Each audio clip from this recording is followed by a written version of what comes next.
Yes, good afternoon. Myself Vijayashree from EC department is going to start with the fourth unit, analog pulse modulation.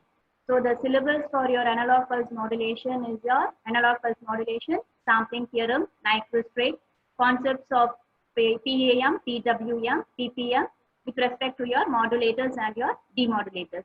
And yesterday, Annadevi ma'am has given a lecture on multiplexing. Let us not go detailed about that syllabus. Okay, the outline what we are going to see here is your analog pulse modulation, sampling theorem, then concepts of PAM, that is your pulse amplitude modulation, then PWM, pulse width modulation or pulse duration modulation, and your PPM with respect to your modulators and your demodulators. Now coming to your analog pulse modulation, right from your first 3 units, we have seen with respect to your continuous wave modulation. So the carrier signal what you are going to give here will be in the form of the continuous waveform. Right. So based on that, we have varied your amplitude modulation and your frequency modulation, and henceforth we call that as amplitude modulation and frequency modulation. Now here, the waveform carrier wave what we are going to give here is your with respect to your pulse modulation. Okay, so that is what it is called as your analog pulse modulation. Right, it is classified into 3 types. One is your pulse amplitude modulation, second one is your pulse duration modulation or pulse width modulation, then your pulse position modulation. Now, this is the general tree diagram of your modulation. So modulation is classified into 2 types. One is your continuous wave modulation and your pulse wave modulation. So your continuous wave modulation is further classified into amplitude modulation and angle modulation. And your pulse modulation is classified into 2 types. One is your analog modulation and digital modulation. And coming to your analog modulation, it is classified into 2 types. Okay, one is your pulse amplitude modulation and your pulse time modulation. So in your pulse time modulation, it is further classified into 2 types, which is called as your pulse width modulation and your pulse position modulation. Then digital modulation is based on your pulse coding modulation, that is done by delta modulation. As that is not there in your syllabus, we need not go in detail. Now coming to your sampling theorem. So this sampling theorem is nothing but in order to convert your continuous signal to a discrete signal, we are using a sampling theorem. Okay, this sampling theorem already you have studied in your signals and system. Just we are going to refresh that. So your sampling theorem is nothing but the continuous time signal is converted in terms of a discrete time signal by taking the number of samples. That is, we are going to take the finite number of samples. Okay, and there are 2 conditions for converting your continuous time signal to your discrete time signal. So the first one is the sampling time should be equal to your 1 by 2 fm. So your fm is nothing but the maximum frequency. Then the second condition is your sampling frequency. This sampling frequency should be greater than or equal to your 2 times of your maximum frequency. Okay, this is the 2 conditions for converting your continuous time signal to your discrete time signal. Now, seeing this diagram, you will be having a continuous waveform. So your continuous waveform in general, it is given by x of t. So x of t and t we have. So that is multiplied with your impulse train. Okay, so we are having the impulse train over there. So that based on this impulse train, your signal is going to multiply it, and then we will be obtaining the pulse amplitude modulation. Right. So here your x of t is the input signal and del of t is the impulse train that has been multiplied, and therefore we are getting the output as y of t. So this y of t is your sampled output. Okay, this sampled output, we are having 3 types of sampling. That is based on your sample, that if suppose your sampling frequency is greater than the maximum frequency, then we will be having the aliasing effect. Right? If your sampling frequency is equal to your maximum frequency, it performs the perfect output. And if it is less, you will be having the gap with respect to your frequency output. Now, in general, whenever we are going for your continuous signals and that is converted to your sample signals, it will be represented and reconstructed. So in order to reconstruct the signal back, that is, we have to convert that message signal back, right? So in order to reconvert that signal back, we have to reconstruct it. So x of t has to be recovered in terms of your original signal.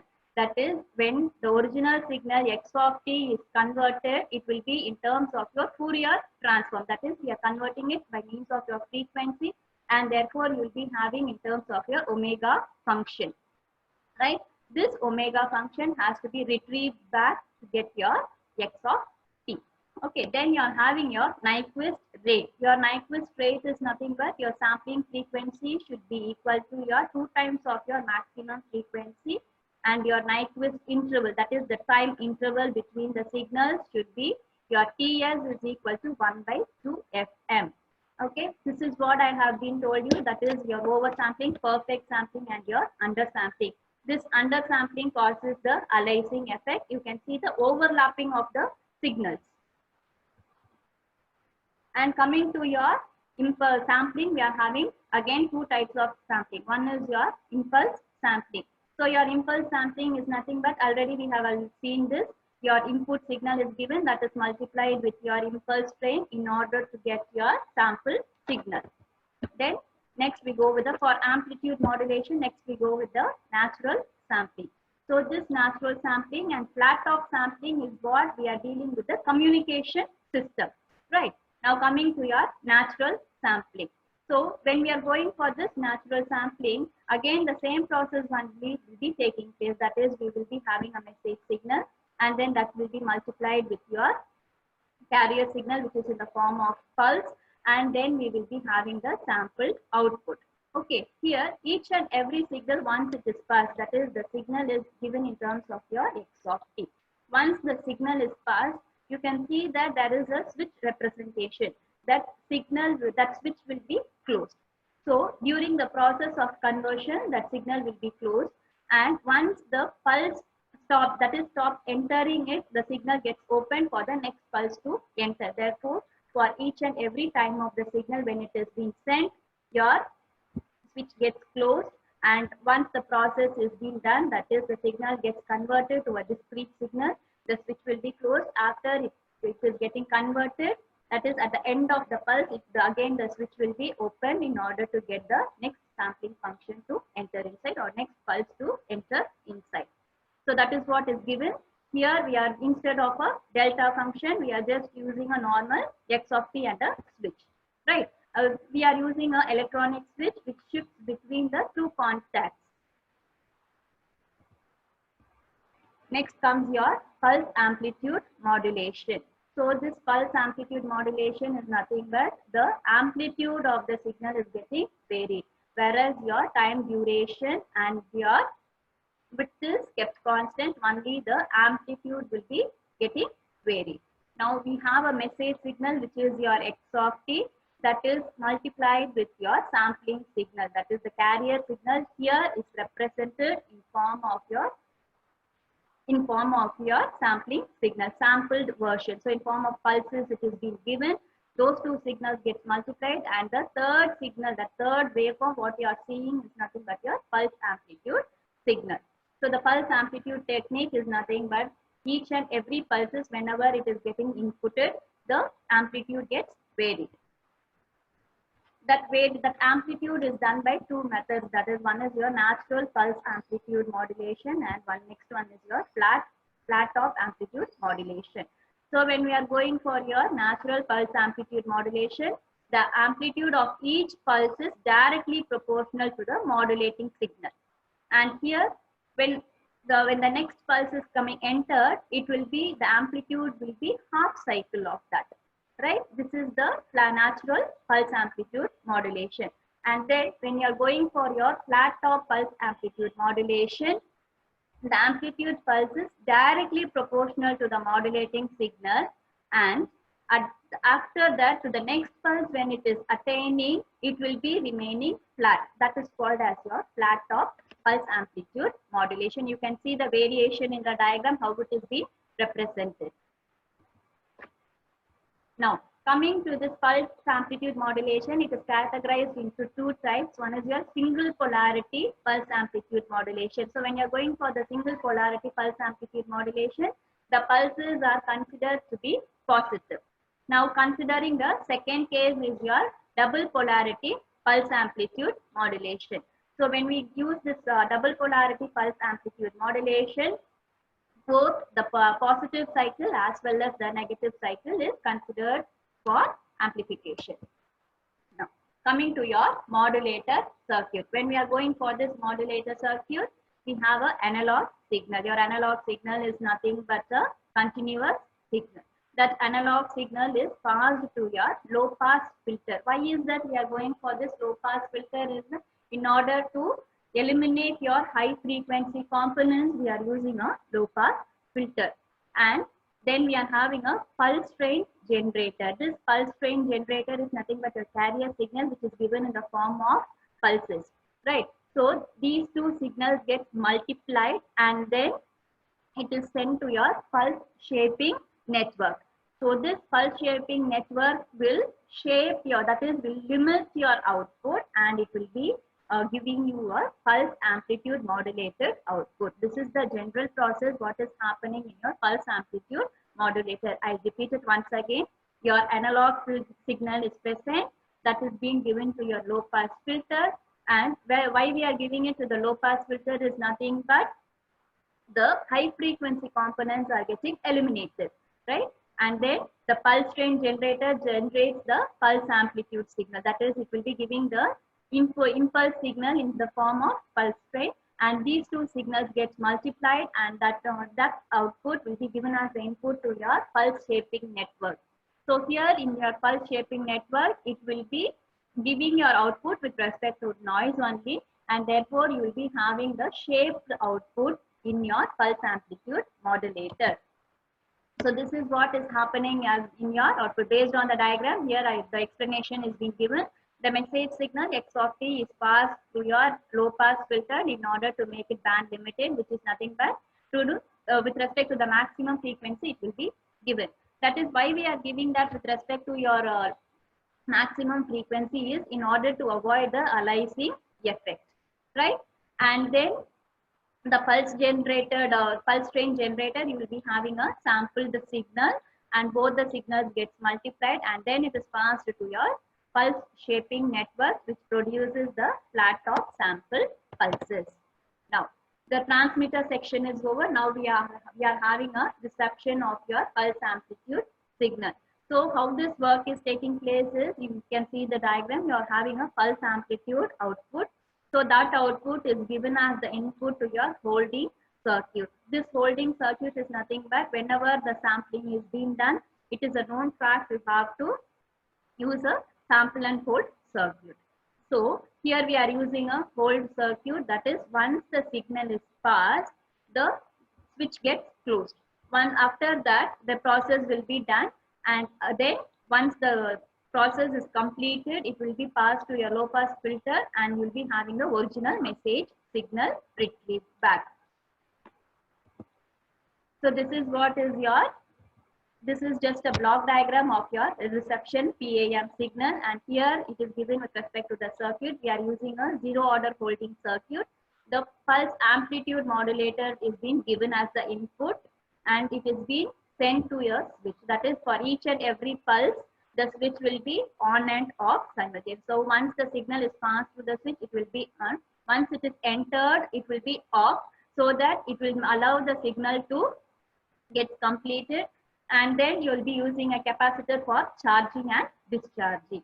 And after that, once the pulse is entered, that is, once the pulse process is completed, the capacitor gets charged for the next pulse to get entered inside, and therefore you will be having the original message signal as the output. So the explanation of the circuit diagram is given in the next slide. So here the switch S is closed after the arrival of the pulse and is opened at the end of the pulse. The capacitor is charged to the pulse amplitude value and holds the value till the next pulse arrives. After that, the signal is smoothened by the low pass filter in order to get the message signal back. Okay, this is the practical circuit what we are using for a pulse amplitude modulator. Okay, here you can see that we are using a 2 IC741.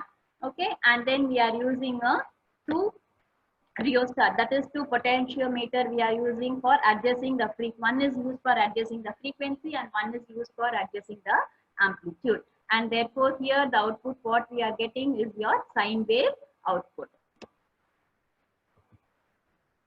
And one more type output what you can use here is a square wave output, and the same we are using a IC741 for doing this.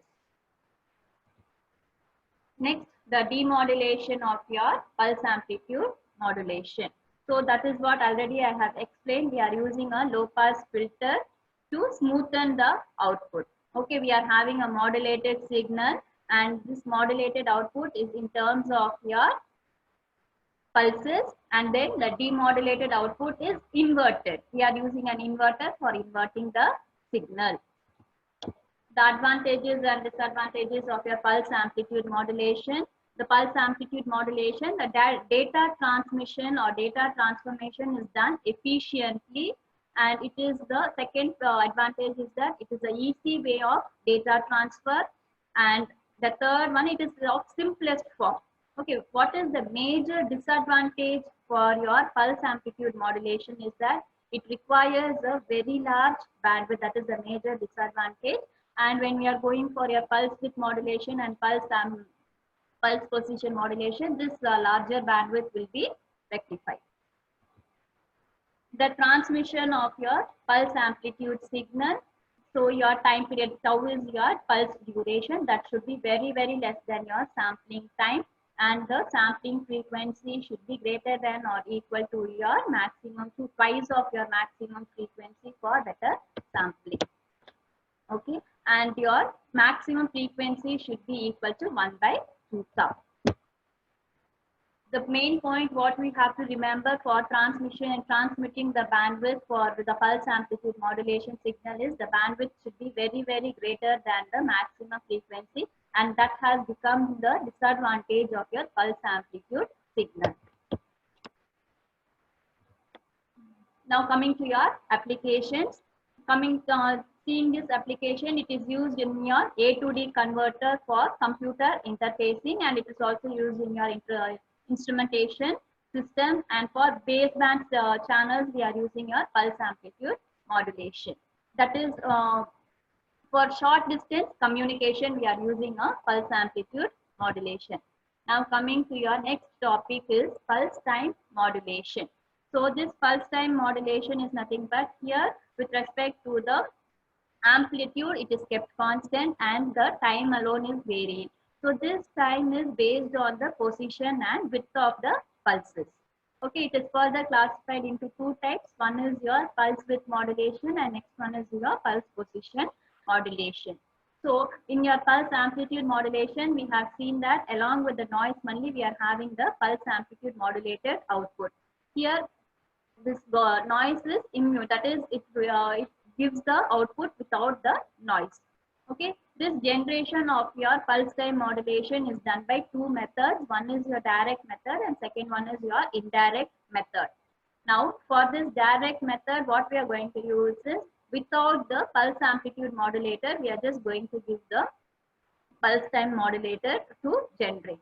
And coming to your indirect method, the signal is just initially it is pulse amplitude modulator generated, and then we are synchronizing the signal. After that we are comparing the signal in order to get your pulse time modulated signal. So this is the procedure what is taking place for your indirect method. And what we are using for your direct method is nothing but we are not using any amplitude modulated signal. We are just giving the pulse time modulated waveform, and that signal only we will be using as the input signal, and then with respect to your sawtooth or your triangular waveform, we are just modulating the signal and we are determining the output. Whereas in your indirect method, we are using a pulse amplitude signal, and then that signal is first initially generated. After that, it is synchronized and then it is processed. Now coming to your pulse width modulation. You can see the diagram over there. We are having a input message and a sawtooth. Here we are using a sawtooth generator. These two signals are getting compared and we are getting the pulse width modulated output. This is of a direct method. And coming to your pulse duration modulation or pulse width modulation, the input signal is given in the form of x of t, and we are using a sawtooth generator. Either we can use a sawtooth generator or either we can use a triangular generator. If you are using a triangular generator, it will be giving you a symmetrical output. That is the only difference what we are going to see. And here these two signals are getting compared. So this based on the compared output, whatever you are getting will be your pulse duration output. Okay, pulse duration modulated output. If this output is given as the input to the monostable multivibrator, we will be getting the output as a pulse position modulated output. This diagram in the forthcoming slides, I'll explain you clearly. Okay. Now coming to this diagram, we are having a sawtooth generator. Okay, so when the signal is greater than your, that is, if your message signal is greater than your sawtooth output, we will be having a pulse width modulated output.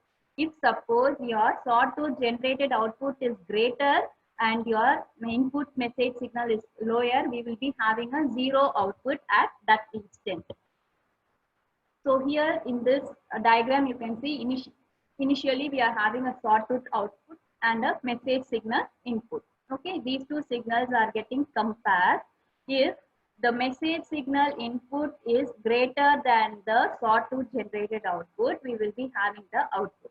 If suppose it is low, means that is at the trailing edge will be maintained to be constant and the leading edge will be giving you the output. Okay, the non-inverting input of the comparator is fed to the input message modulating signal x of t and the sawtooth signal which is open at the carrier frequency. Okay, the comparator compares the two signals and the rising edge is nothing but from the constant to the increasing, that is to the increasing positive, it is the rising edge. If it is from positive and it is falling towards your zero, it is your trailing edge or falling edge. The rising edge of the PWM signal occurs at the fixed time period. So here we have seen here the time period is constant. The width of the signal is getting varied. You can see the pulse signal which is having various widths. The time period over here is maintained constant. Only the width is varying with respect to the input message signal what is being given. So all these signals varies with respect to the message signal, input message signal. The comparator compares two signals together to generate the PWM signals at its output. The rising edge of the PWM signal occurs at the fixed time period when the trailing edge depends upon the amplitude of the message signal. See here, based on the input message signal, if there is a variation in the amplitude, you will be seeing a lower width, and if your message signal is higher, you will be having a larger width. Okay, when the sawtooth voltage waveform is greater than your x of t, the output of the comparator is 0. So that has been already told. The trailing edge is modulated. If the sawtooth waveform is reversed, that is, if we are reversing the signal and we are giving, means the trailing edge is fixed. In this diagram, we can see that the leading edge is fixed and the width is varying depending on the message content.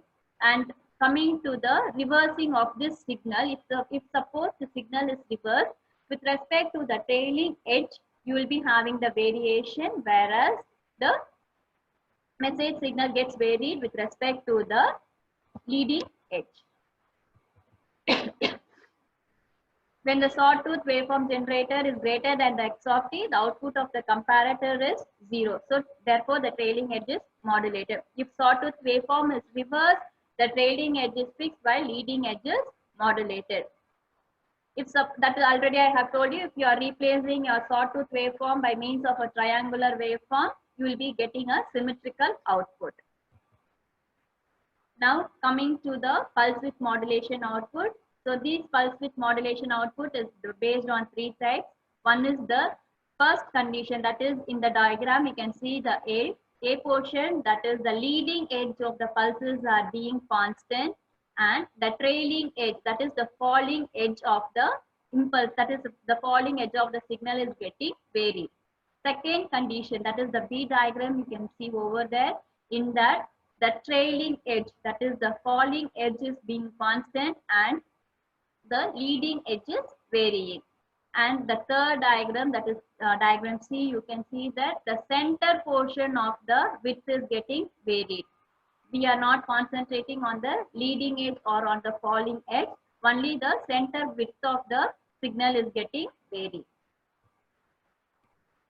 Now coming to your indirect method, this is what we have told already. So for generating with respect to your indirect method, the signal x of t will be the amplitude modulated signal. So we are first generating that signal and we are having the impulse train. S of t represents the impulse train that is being given to your PAM, that is your pulse amplitude modulator generator, and you will be having the output.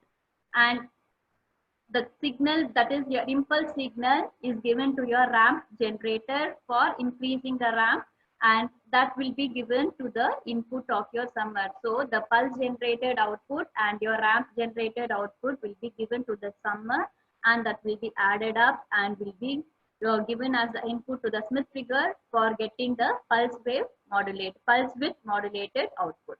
Here, this is one of your indirect method. So for your indirect method, again I am telling, we are using a pulse amplitude modulator generator. With respect to this pulse amplitude modulator generator, the signal is getting varied. So the pulse amplitude modulator output we are having, and that is inputted to your summer, and also the summed output, that is your impulse train, is given to your pulse generator. These two signals are getting combined and that will be given as the input to your summer, and this impulse signal or impulse train is given to your ramp generator for increasing the signal, and that is being given to the input, and these two are summed over there, and that is given as the input to your Smith trigger for giving a pulse width modulated output. And the detection, pulse width modulated detection, how it is taking place is, the pulse amplitude, the pulse width modulated output, what we are getting here will be with respect to the noise, and that noisy output will be given to the Smith trigger. This is your demodulation side or your detector. Okay, in your demodulation, it is being given to your Smith trigger. That is further, that output is further given to your ramp generator and your synchronizing pulse generator. Okay, the received PWM signal is applied to the Smith trigger, and in that Smith trigger we can remove the noises, and again it is regenerated to the ramp signal. Okay, once it is been regenerated to the ramp signal and your synchronization pulses, the signal gets added up. So side by side you can see the diagram over there. The ramp signal and your synchronization signals are getting added up, and then it is being given to your level shifter. Okay, in this level shifter, what is being done is a constant amplitude will be assigned. So it will be clipping off the unwanted signals, and it will be giving you it will be retaining the original signals. Okay, and then that level shifter will do this job, and it will be rectified, and again it is passed to your low pass filter for smoothening, and therefore you will be having the pulse message signal back.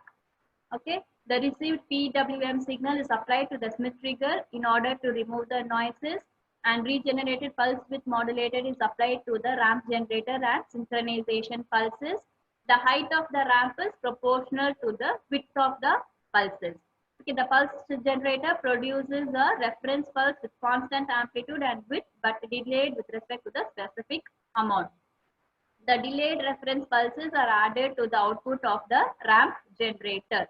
The output is given to the level shifter, and the negative offset shifts the waveform, and the clip is being rectified by means of your rectifier.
Okay.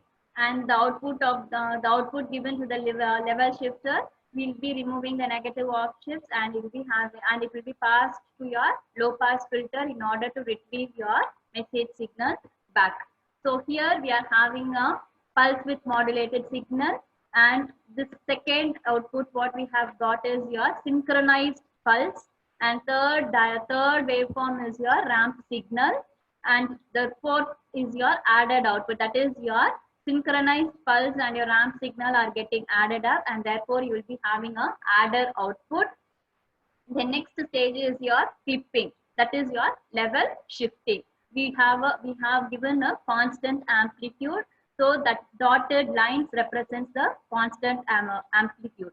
Okay, and then your next output is the clipped signal. It is passed to your low pass filter for shaping, and therefore we will be having the detected signal, that is your original message signal.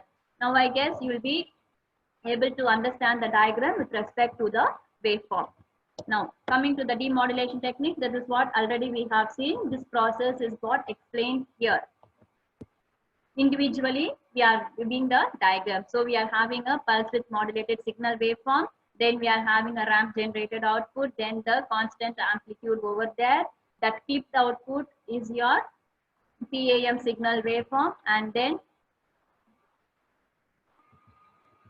it is being given to your level shifter. That clipped output will be having is the pulse amplitude signal waveform. Therefore it will be passed, this output will be passed to your low pass filter for smoothening, and therefore you will be having the final output message signal.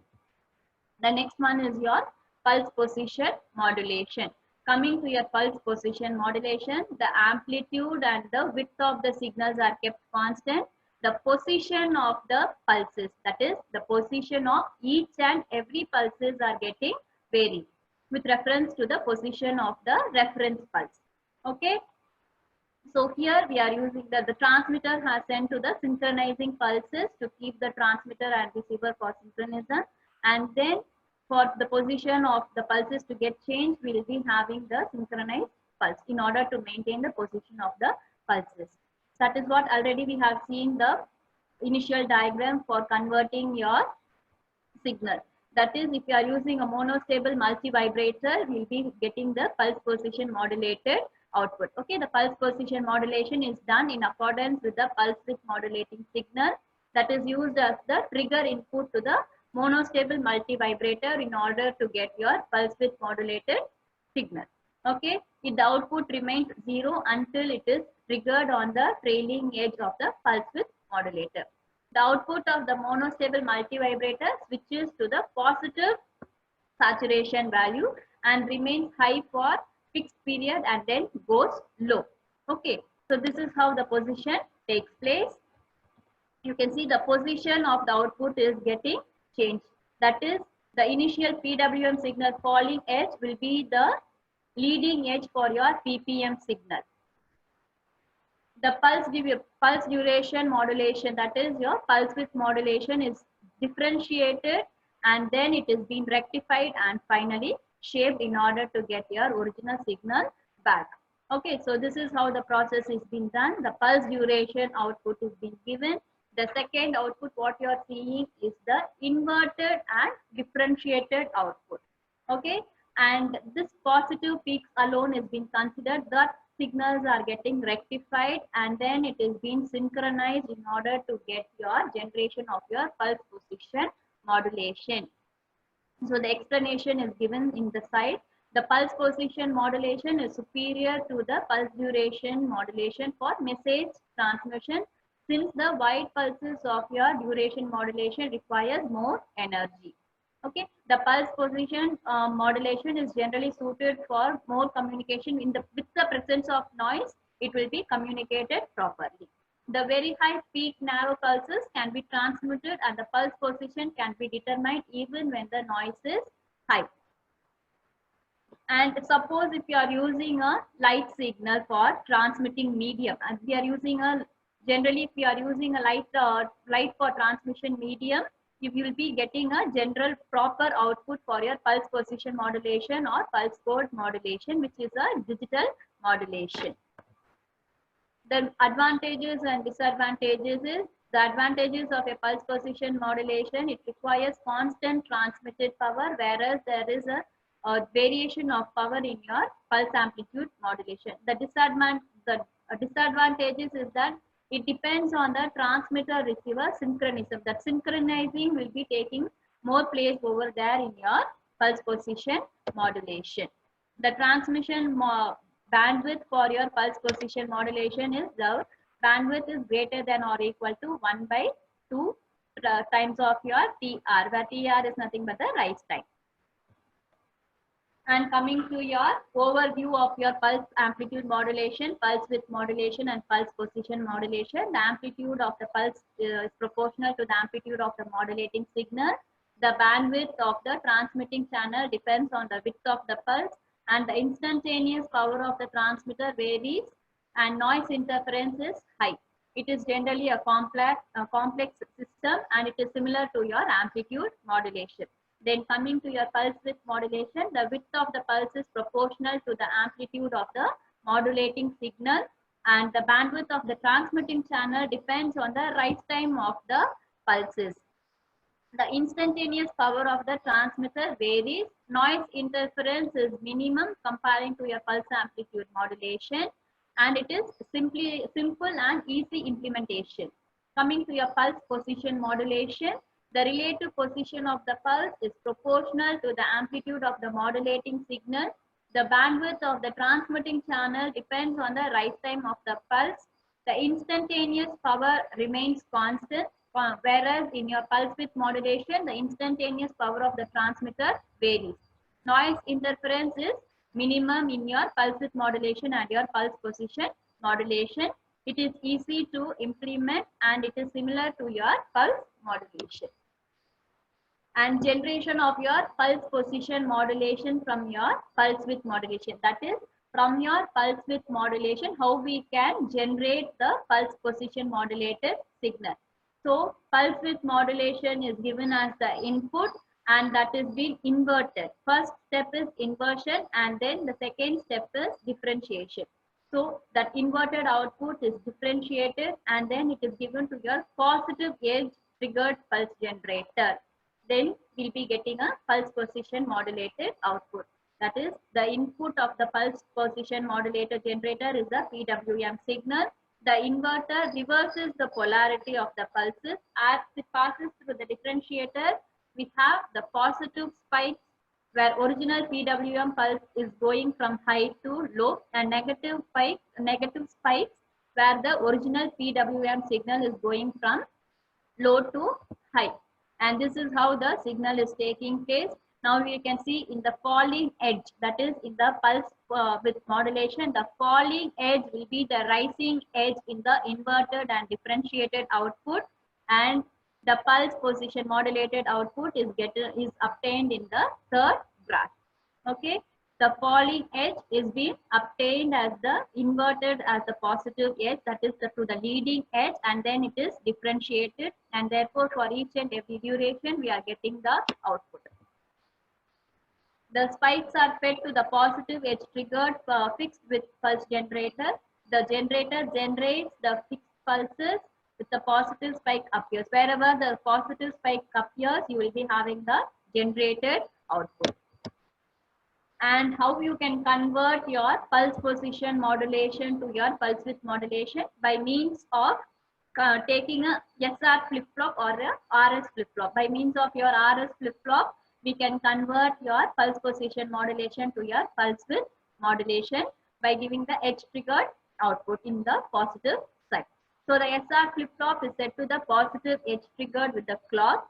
The output remains high till the positive edge from the pulse position modulation is reset. Once it is reset, it will be coming to low. So the conversion of pulse position modulation to pulse width modulation. Here I have drawn the diagram for your pulse position modulation to the conversion using an RS flip-flop. The explanation is given here. The more delay in the arrival of the pulse position, that is arrival on the pulse, the longer duration will be remaining. So therefore the width will be increasing with respect to the pulse whatever we are giving. it is again set into the next clock period by the positive edge of the clock pulse, and hence the output of the flip-flop is the train of the pulse whose bit is dependent upon the arrival of the pulse position modulation, and therefore you can get your original signal back.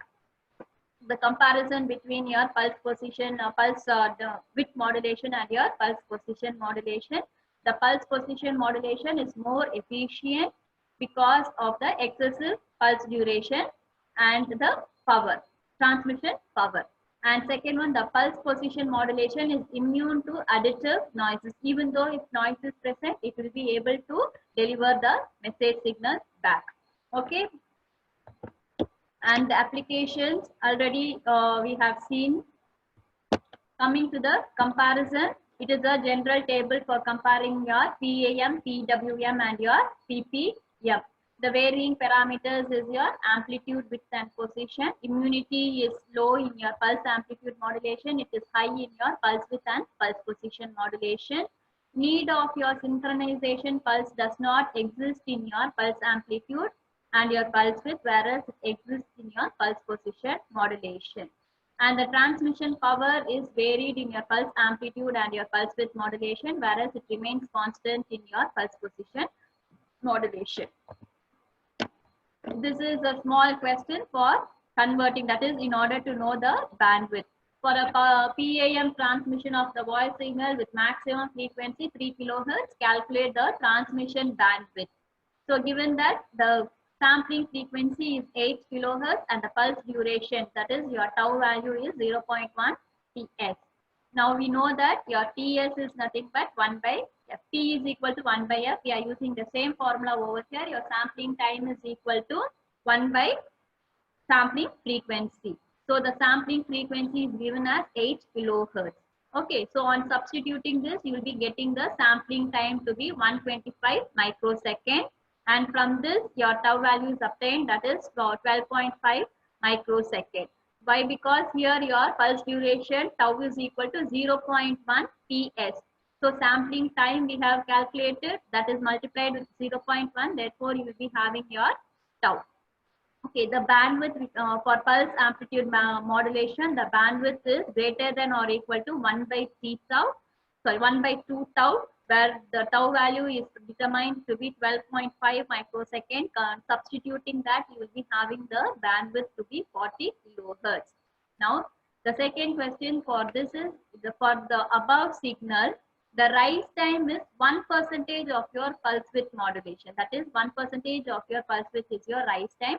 Find the maximum transmitting power for your PWM and PPM. Now, starting with the solution, we know that all these formulas are already given in the previous slides. You can just go through those slides. TR is equal to tau into the rise time is taken into account. Okay, so tau into 0.01, and therefore multiplying with respect to your tau value, you will be having your tau value is 12.5. From the previous problem only we are considering this. Your tau value is 12.5 microsecond. Multiplying that with your 0.01, you will be having 1.25 into 10 to the power minus 7. And substituting for your transmission bandwidth, we know that your bandwidth is greater than or equal to 1 by 2 TR. So substituting this, you will be having 4 megahertz. So what is the conclusion is that the bandwidth of your pulse width modulation and pulse position modulation is generally high comparing to your pulse amplitude modulation. These are the small general 2-mark questions.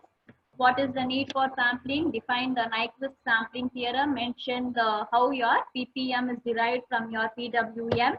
And what is the purpose of sample and hold circuit? We are using the sampling theorem for your pulse amplitude modulation. We are not using the sampling theorem for your pulse position and your pulse width modulation. It is used for your pulse amplitude modulation. Okay, then what is the principle of your pulse modulation? List out the difference between natural sampling and your flat sampling. Advantages of your PAM, transmission of your PAM and PPM. These are small possible questions what is being obtained. And if suppose if it is being asked in your part B of explain sampling means, you have to write about sampling, types of sampling, and then the need for sampling and hold circuit, then what is the application of that? All these things has to be there in your question paper, sorry, answer sheet. Okay, then coming to your performance of your PAM, PDM and PPM, the modulation and demodulation technique, all these things should be covered. What is your PAM? What is the modulator circuit you are using? What is the demodulator circuit you are using? Advantages, disadvantages and the applications. That's it